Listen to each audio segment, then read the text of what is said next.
Hello and welcome to our lesson on project fundamentals. In this segment, we shall discuss the change-focused process model. In some cases, project work requires much change because it is based on shifting markets or stakeholders uncertain about what is needed to solve their problems. When this happens, project teams may feel they are trying to hit a moving target and become afraid that their solution may miss it entirely.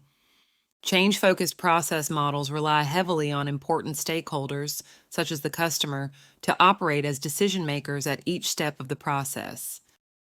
In this model, management and customer visibility are usually very high. The team regularly consults stakeholders and participates in each step. This can backfire, however, if stakeholders are unwilling or unable to participate in the process, as the sudden absence of even one significant stakeholder can devastate the project. Risks like this can be managed, but if stakeholders won't be consistently available throughout the project lifecycle, choosing another process model may be necessary. This type of project requires an experienced team. Each member must effectively communicate, plan, execute, and verify their work regularly. Whereas other models allow for a single point of contact between the stakeholders and the team, the need for continuous feedback makes this impossible with change-focused process models. Team members must be able to understand what the team members are saying, and sometimes, more importantly, they need to be careful not to commit to results beyond the project's intent or the team's capabilities.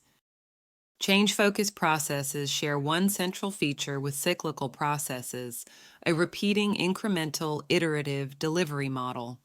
Because of this, they come with the same danger of never reaching competition, adapting and growing in perpetuity, and taking on the characteristics of operational, ongoing, not time-limited work. Once again, strong team members are essential. They must know when to end the project, celebrate its completion, and move to the next challenge.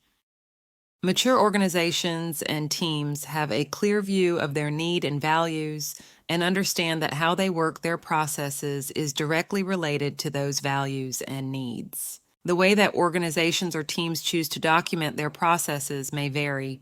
In some cases, establishing departments of functional areas of the organization will include efforts to define critical processes.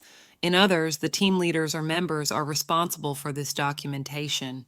In either case, it is generally necessary to record these processes to be repeated, improved, shared, and used in training new team members. This is the end of our lesson. This course is presented to you by South Europe College. Thank you for listening and see you in our next lesson.